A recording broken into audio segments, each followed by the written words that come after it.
दोस्तों, अगर आप पढ़ने में कमज़ोर हैं तो अपनी इंग्लिश को ज़रूर इम्प्रूव करें, क्योंकि ये एक ऐसी लैंग्वेज है जिसके दम पर आप एक अच्छी नौकरी पा सकते हैं।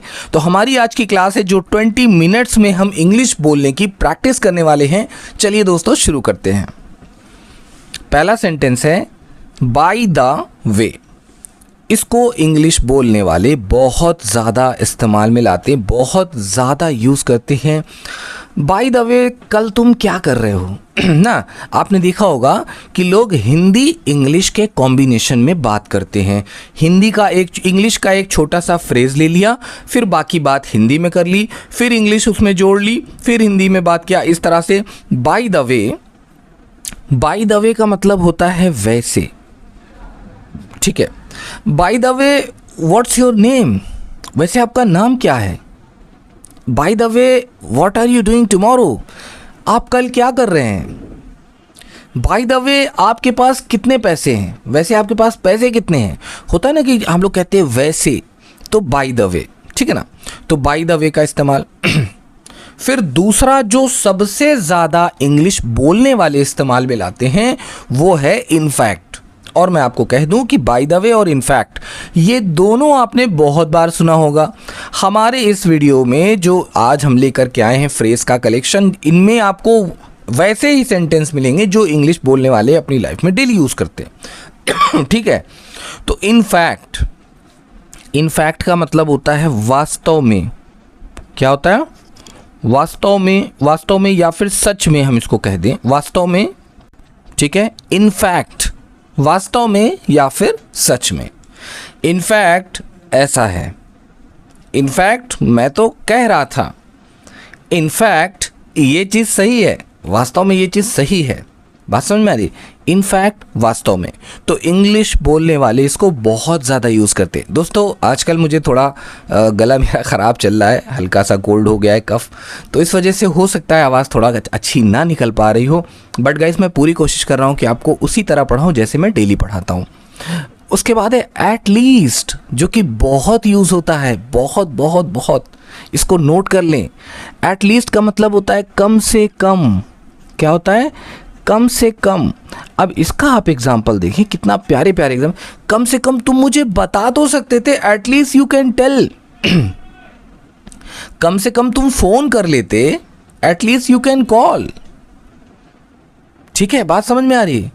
कम से कम तुम खड़े हो जाते, जैसे कहते नहीं कि लोग शादी थी, फंक्शन था, भैया तुम कुछ नहीं करना चाहते, आके खड़े हो जाओ हमारे फंक्शन में, हमारे लिए वही बहुत है। एटलीस्ट कम से कम यू कैन कम, या एटलीस्ट कम से कम। ठीक है, इसको इस तरह से यूज़ करते हैं। तो कम से कम तुम खरीद लेते, कम से कम तुम चले जाते, एटलीस्ट यू कैन गो, कम से कम तुम जा सकते थे या तुम चले जाते। बात समझ में आ रही? तो नोट करें एट लीस्ट। तो एट लीस्ट का क्या मीनिंग बन रहा है? कम से कम। ठीक है। फॉर श्योर का मतलब होता है पक्का। फॉर श्योर का मतलब क्या होता है? पक्का। जैसे कोई चीज़ निश्चित हो, कोई चीज़ क्या हो? निश्चित हो। अच्छा, अब जैसे कभी कभी होता है ना कि हम लोग कोई बात कहते हैं, अरे भाई for sure, I will come for sure, मैं ज़रूर आऊँगा। फॉर श्योर, ज़रूर ये काम होगा, मैं ज़रूर आऊँगा, मैं ज़रूर ऐसा करूँगा। बात समझ में आ रही? इस तरह से इसको यूज़ करते हैं।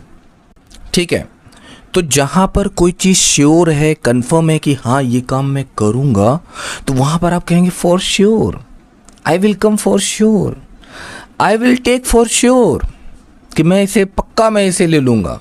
बात समझ में आ रही है? नोट कर लें दोस्तों जल्दी से। फिर है आफ्टर ऑल। आफ्टर ऑल भी आपने सुना होगा। आफ्टर ऑल का मतलब होता है आखिरकार। क्या होता है? आखिरकार। अच्छा, इसको आप लोगों ने देखा होगा कि आखिरकार तुम आ ही गए, आफ्टर ऑल यू कम, या आफ्टर ऑल यू केम, ऐसे भी कह सकते हैं। आफ्टर ऑल तुमने पढ़ लिया, आखिरकार तुमने पढ़ ही लिया। हाँ, आफ्टर ऑल तुमने पढ़ लिया। आफ्टर ऑल तुमने खरीद लिया। जैसे किसी ने आपसे कहा कि अरे यार ये बहुत अच्छी चीज़ है, मैं ख़रीदने वाली, ये शर्ट बहुत अच्छी है, मैं इस शर्ट को ख़रीदूँगा। फिर उसने ख़रीद लिया, आपने देखा, आपने कहा अरे आफ्टर ऑल तुमने ख़रीद ही लिया।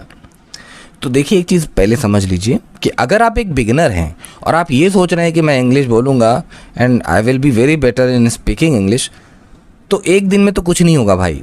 शुरुआत कैसे करनी है, हिंदी इंग्लिश के कॉम्बिनेशन में भी काम चला सकते हैं आप। अब ये नहीं कि फर्स्ट डे से ही आप एकदम फ्लुएंट इंग्लिश में बात करेंगे, ऐसा पॉसिबल नहीं है। हाँ, आप इनको हिंदी के साथ इस्तेमाल में लाना शुरू करिए, धीरे धीरे छोटे छोटे वर्ड्स को लाना शुरू करिए, फिर आप सेंटेंस पे आइएगा, ठीक है। फिर उसके बाद वंस अगेन, वंस अगेन एक बार और, ठीक है। एक बार, वंस का मतलब होता है एक बार, अगेन का मतलब होता है फिर या कह लें दोबारा, अगेन का मतलब होता है फिर या दोबारा। तो वंस अगेन एक बार फिर से। आपने देखा होगा किसी ने कोई ऐसा परफॉर्म किया, कुछ ऐसा किया जो बहुत अच्छा था, आपने कहा वंस अगेन, एक बार और, मतलब ये परफॉर्मेंस इतनी अच्छी लगी, प्लीज़ एक बार और, वंस अगेन, वंस अगेन, एक बार फिर से। होता है ना कि बच्चे घर में जब छोटे बच्चे बोलते हैं तो उनकी बोली कितनी अच्छी होती है। कोई बच्चा बोल रहा है, आपने उससे कहा वंस अगेन, आप उसको भी सिखाइए कि वंस अगेन का मतलब होता है मुझे दोबारा ये बात कहनी है। बात समझ रहे हैं? तो बच्चे से ख़ास तौर से अंग्रेज़ी में छोटे छोटे सेंटेंस, छोटे छोटे फ्रेज़ का यूज़ करिए, वो बहुत जल्दी सीखते हैं और फिर वो आपसे बोलेंगे, आप भूल जाएंगे तो वो आपको याद दिलाएंगे कि हाँ ऐसा बोलना है। तो वंस अगेन एक बार फिर। राइट अवे, राइट अवे कहाँ कहते हैं? तुरंत, अभी, इसको कह लें अभी या फिर तुरंत, अभी कह लें या फिर तुरंत, कि भैया तुरंत ये काम करो। Right away, go right away, तुरंत जाओ। ईट राइट अवे, तुरंत खाओ। रीड राइट अवे, तुरंत पढ़ो। या कह सकते हैं डू स्टडी राइट अवे, तुरंत पढ़ाई करो या फिर अभी पढ़ाई करो। इस तरह से आप इसको इस्तेमाल में ला सकते हैं, ठीक है ना। तो राइट अवे, अभी, तुरंत, इसी वक्त। राइट अवे, अभी, तुरंत, या फिर कह लें इसी वक्त। बात समझ में आ रही है दोस्तों? नोट कर लें जल्दी से। राइट अवे, अभी, तुरंत। सो फार, सो फार का क्या मतलब होता है? सो फार का मतलब अब तक, अब तक। अब यहाँ पे जो ये अब तक है, इसका हमको थोड़ा सा टोन समझना है कि किस टोन में है।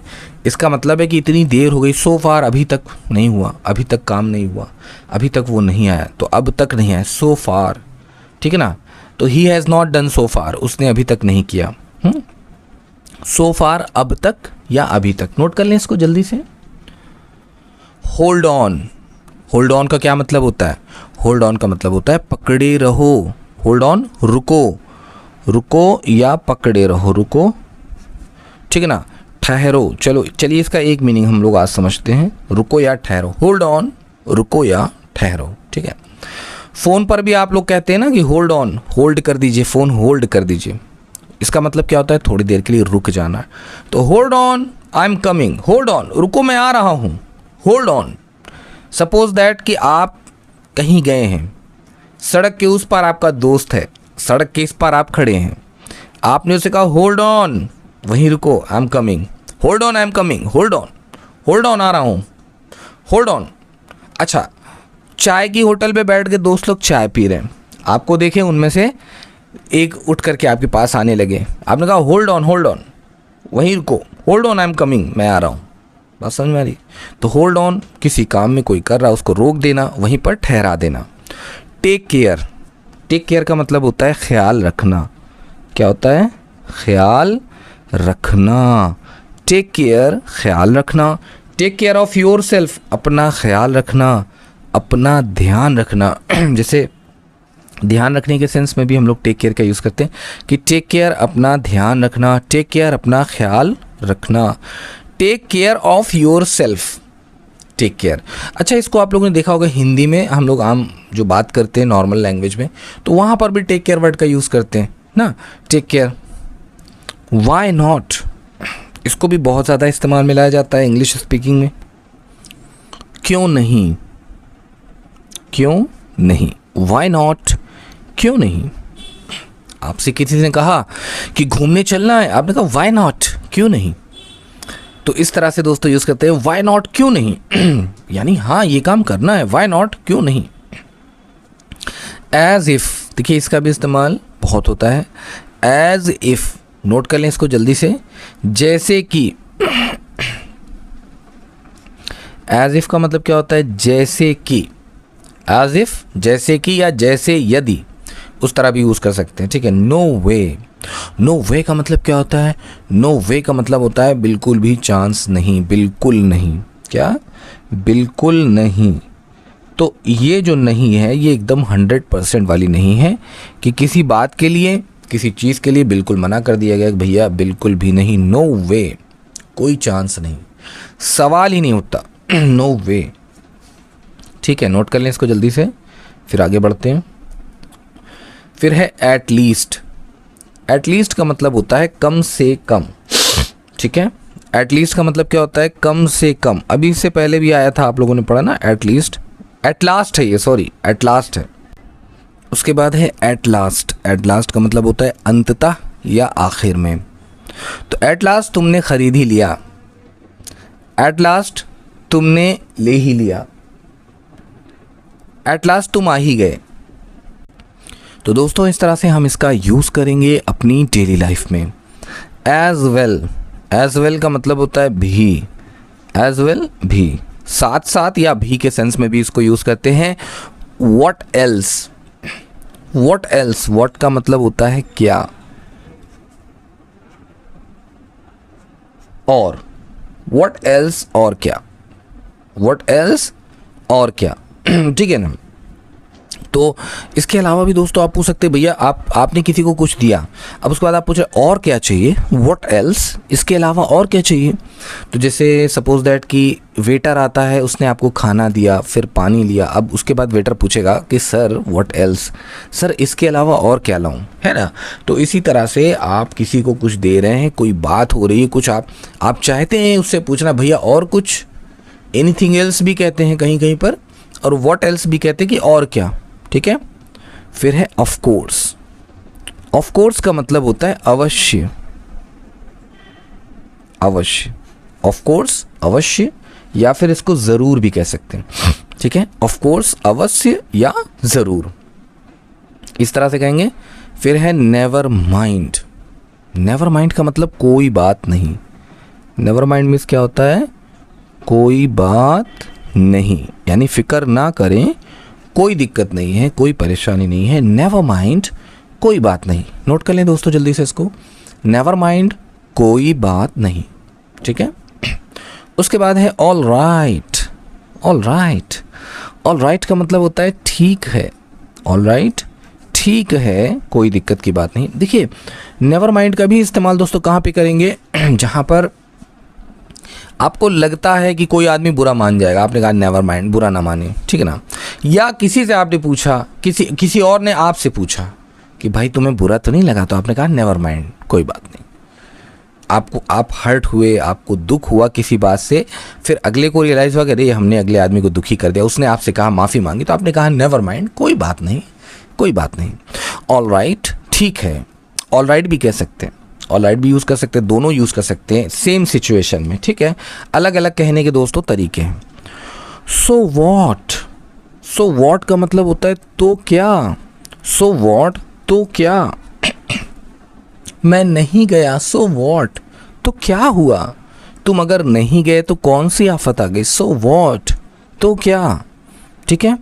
तो क्या हुआ, अगर मैं चला जाऊंगा तो क्या हो जाएगा, सो वॉट अगर मैंने खा लिया, सो वॉट अगर मैं चला गया, सो वॉट अगर मैंने देख लिया, तो क्या हुआ, कहते नहीं तो क्या हुआ, सो वॉट। नोट करें दोस्तों इसको जल्दी से।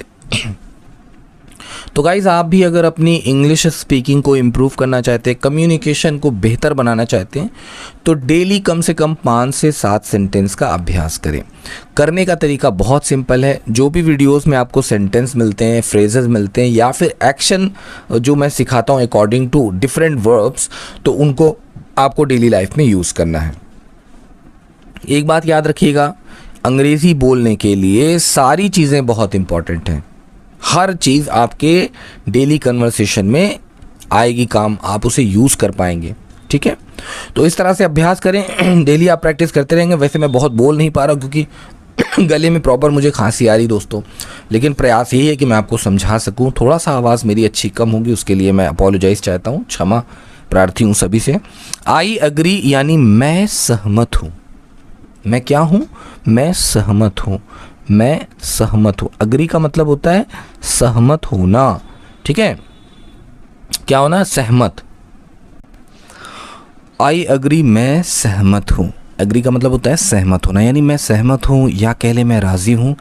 आई सी, आई सी का मतलब हो गया मैं समझता। देखिए एक चीज़ समझिएगा, आई सी का मतलब देखना भी होता है कि मैं देखता हूँ या फिर मैं समझता हूँ। आई सी, मैं समझता हूँ। मोस्ट कॉमनली यूज्ड वर्ब्स और सेंटेंसेस आर गिवन आज के इस वीडियो में, तो बहुत इंपॉर्टेंट है, इनको नोट करते चले हमारे साथ साथ। व्हाट्सअप, आपने देखा होगा बहुत ज़्यादा दोस्तों में, फ्रेंड्स में यूज़ होता है व्हाट्सअप गाइस, व्हाट्सअप, तो इस तरह से यूज़ करते हैं ना व्हाट्सअप, क्या चल रहा है, क्या हो रहा है ना। तो व्हाट्सअप का मतलब क्या चल रहा है या क्या हो रहा, इसको हम क्या हो रहा भी कह सकते हैं। व्हाट्सअप क्या हो रहा है। अगर छोटी सी भी गलती हो जाए, किसी को आपने कोई दुख दिया, तकलीफ़ दी, तो आई एम सॉरी कहने में बिल्कुल भी कोई हर्ज नहीं है, बल्कि इससे रिलेशन और स्ट्रांग बनते हैं। आई एम सॉरी का मतलब होता है मुझे माफ़ करें। क्या होता है, मुझे माफ़ करें, ठीक है। आई एम सॉरी, मुझे माफ़ करें, मुझे क्षमा करें, ठीक है ना। इसको भी आपने देखा होगा, ओ कम ऑन, चलो जाने दो। अच्छा, कम ऑन का मतलब होता है चलो, अरे चलो यार, छोड़ो यार, ओ कम ऑन कहते नहीं, ओ कम ऑन, छोड़ो यार इस टॉपिक को, ओ कम ऑन, इस तरह से करके यूज़ करते हैं। फिर है लेट्स गो। लेट्स यानी चलो हम, लेट्स का मतलब हो जाएगा चलो हम, गो का मतलब होता है जाना, तो चलो हम जाते हैं, लेट्स गो, चलो हम चलते हैं, लेट्स गो, ठीक है। फिर है बी क्वाइट। बी का मतलब होता है होना और क्वाइट का मतलब होता है शांत, तो शांत हो जाओ, बी क्वाइट, खामोश हो जाओ, बी क्वाइट, ठीक है। बी क्वाइट, शांत हो जाओ, चुप हो जाओ। अब जैसे कुछ बच्चे हैं ना, जब शोर शराबा करते तो वहाँ पे आप बच्चों के साथ ज़रूर अंग्रेज़ी में बात करें। मैं कई बार ये बात कहा और अक्सर रिपीट करता हूँ अपने हर वीडियो में कि बच्चे जो हैं वो बहुत तेज़ी से सीखते हैं। तो बी क्वाइट, शांत हो जाओ। फॉरगेट इट, फॉरगेट इट, इसे भूल जाओ। फॉरगेट का मतलब होता है भूलना, इट का मतलब इसे, तो दोनों को मिलाकर लिखेंगे तो क्या लिखेंगे, इसे भूल जाओ। क्या हो जाएगा, इसे भूल जाओ। फॉरगेट इट, इसे भूल जाओ। नोट कर लें इसको। फॉरगेट का मतलब होता है भूल जाना, इट का मतलब होता है इसे। फॉरगेट इट, इसे भूल जाओ। फिर है गो अहेड। गो का मतलब होता है बढ़ना या फिर कहते हैं जाना, अहेड का मतलब होता है आगे, आगे बढ़ो, गो अहेड, आगे बढ़ो, गो अहेड, बढ़ जाओ, गो अहेड, इस तरह से हम इसको यूज़ करते हैं दोस्तों। फिर है हरी अप। कुछ लोग होते हैं जो बहुत देर करते हैं ना, छोटे से छोटे काम में अगर आपने उनको दे दिया तो उस काम में घंटों लगा देंगे, तो आप कहेंगे हरी अप। हरी अप का मतलब होता है जल्दी करो। क्या होता है, जल्दी करो, हरी अप, जल्दी करो, हरी अप। फिर है हैंग ऑन।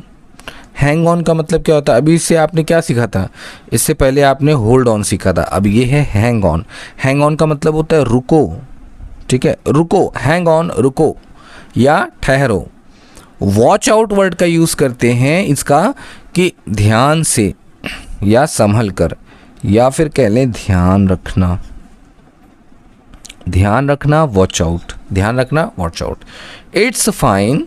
इट्स फाइन यानी इट्स यानी कि ये है, फाइन यानी कि अच्छा, कि ये अच्छा है या कह लें ये ठीक है, कोई बात नहीं, इट्स फाइन, ये ठीक है, कोई बात नहीं, इट्स फाइन। काम डाउन, शांत हो जाओ। काम डाउन का मतलब क्या होता है, शांत हो जाओ, ठीक है। काम डाउन कहाँ यूज़ करते हैं, जहाँ पर किसी को शांत कराना हो।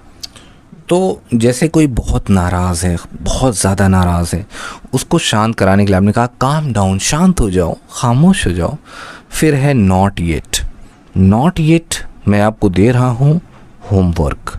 कमेंट करिए, बताइए मुझे कि इसको हिंदी में हम क्या कहते हैं, इसका क्या मीनिंग है, ठीक है दोस्तों। थोड़ा सा गला ख़राब होने की वजह से आज, क्योंकि खांसी भी बहुत आ रही है, इसलिए मैं लगातार बोल भी नहीं पा रहा, और हो सकता है आज का वीडियो थोड़ा सा कम एनर्जी के साथ मैं बना पाया हूँ, उसके लिए मैं आप लोगों से अपोलोजाइज़ करता हूँ, और आगे के वीडियोस में कोशिश करूँगा और अच्छे तरीके से आपको समझा पाऊँ। हाँ, लेकिन जो कंटेंट है ये बहुत इंपॉर्टेंट है, इसमें जितनी भी चीज़ें आई हैं यकीन मानिए हर इंग्लिश बोलने वाला इनको इस्तेमाल करता है।